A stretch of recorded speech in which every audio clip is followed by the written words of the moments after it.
What is up, everybody? Welcome to another Final Fantasy X tips and tricks video. As you can see from the title of the video, we will be talking about the luck stat and how to farm it quickly and efficiently. You know the drill, timestamps below. This video is going to cover farming for luck and fortune spheres. If you didn't already know, luck spheres are the purple spheres used to put luck nodes on the sphere grid, while fortune spheres are the red spheres used to activate the luck nodes. Unlike the other red spheres, you can't farm Kados for easy fortune spheres since there's no such thing as fortune distillers or extract fortune. If there was, this video would be 2 minutes long, and if what I just said didn't make any sense to you, you're probably not ready to be farming for luck yet. Anyway, let's get talking about prep.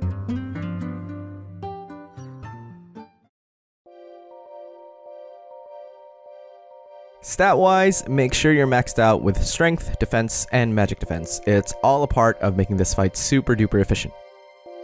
For equipment, fully powered celestial weapons are the way to go, while for your armor, just make sure you have auto haste for all 3 party members and death proof for Wakka. Just trust me on that. For your party, it'll depend on what you're farming. For luck, Tidus and Wakka are essential, while for fortune spheres, only Wakka is really needed. Pick anyone else for your third party member, just to make sure all of them know and trust. Now the strategies will depend on what you're farming, but a rule of thumb for both fights is to enter them with a full overdrive gauge on all characters. This is the only similar thing about them, so let's move on.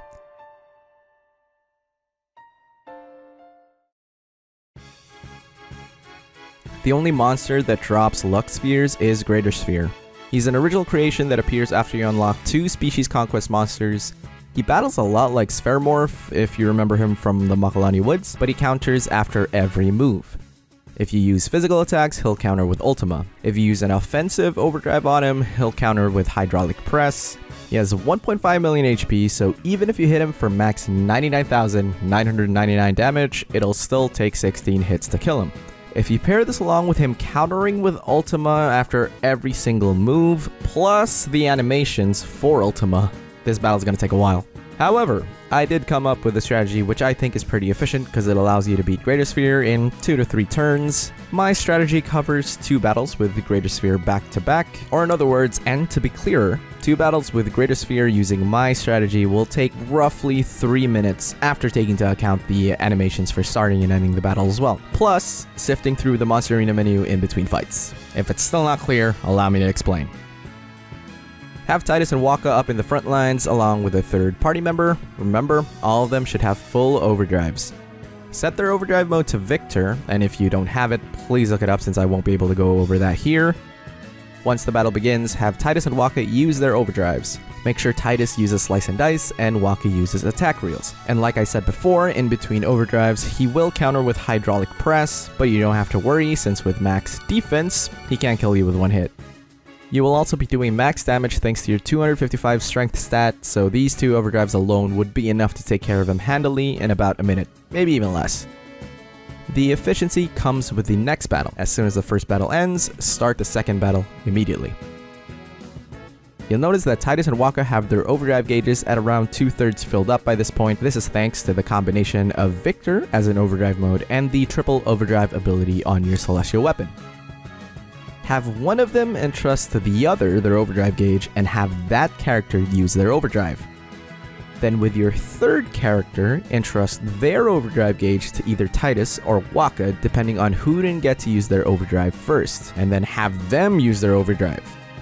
Again, you'll take him out with these 2 overdrives, and it does take a little bit of getting used to scrolling through the battle menu, but if you do get used to it, these 2 battles will take about 3 minutes to complete before you have to heal and fill up your overdrive gauges again.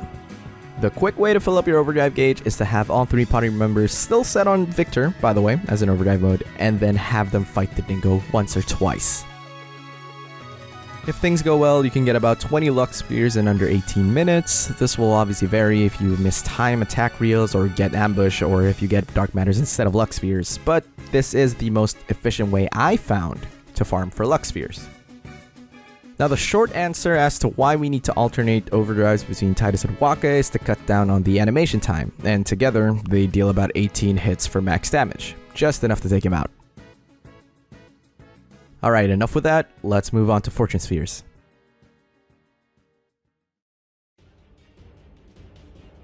Now, luck spheres are useless when you don't have the red spheres to activate it, and if you plan to increase everybody's luck stat, you're gonna be seeing Earth Eater a lot.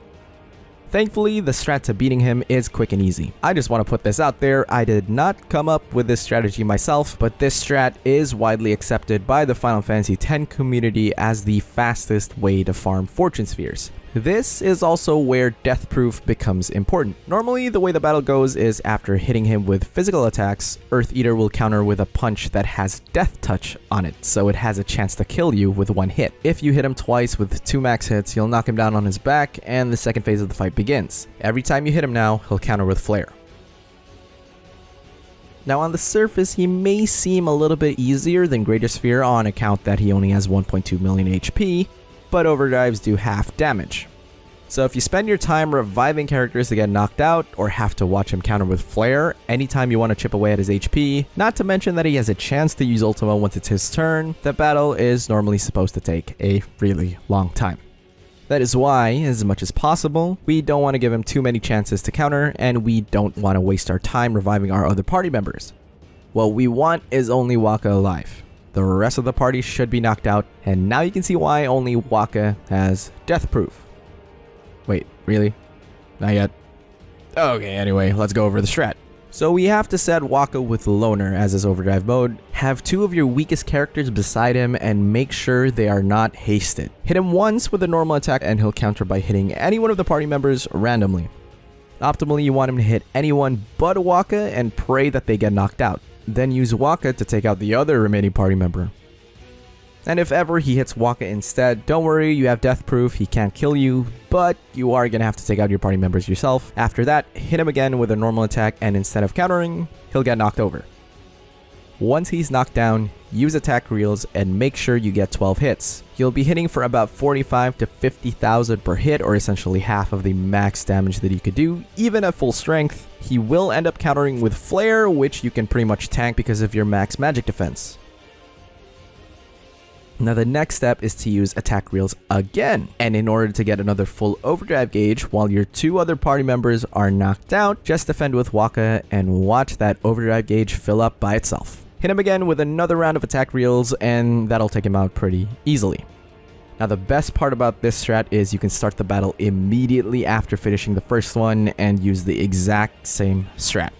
The only time you have to leave is when you need to heal up Wakka, but you can even do away with that if you give Wakka auto protect and auto regen. With armor customized that way, you'll never have to touch the save sphere during this grind at all.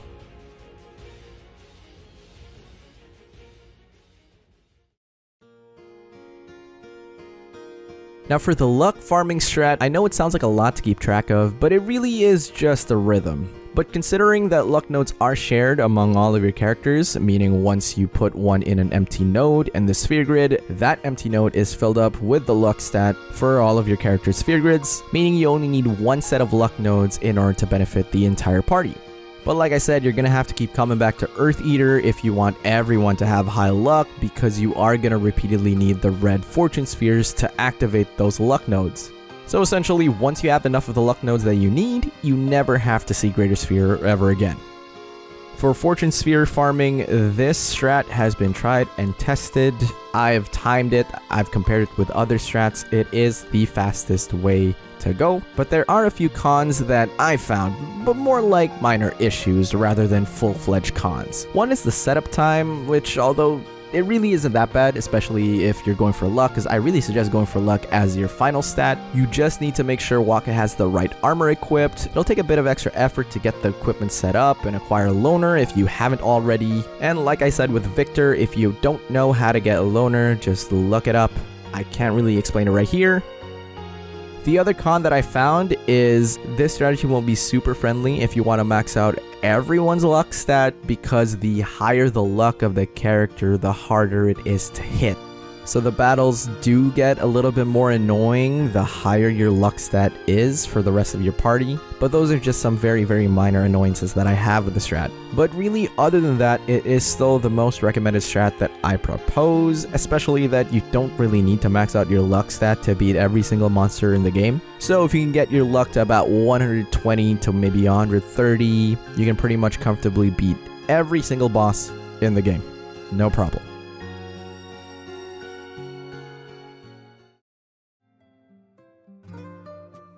Anyway, that was a short video on the fastest and most efficient way to farm luck, so if you have any more questions, please leave them down in the comment section as well. I have a big video for Final Fantasy X coming soon, at least hopefully coming soon, so subscribe if you want to catch it when it drops. Please like the video if you found this helpful, and share it with your friends if you think this will help them out. For the Final Fantasy X vets out there, feel free to add anything that I might have missed out on explaining, or correct me if I was mistaken with something that I said. Again, this video is meant to help the Final Fantasy X community, which surprisingly enough is still alive and kicking after 20 years, so those helpful comments are very much encouraged. That's been it for me. Thank you everyone for watching. I hope you enjoyed it. Peace out, take care everyone, and have a great day.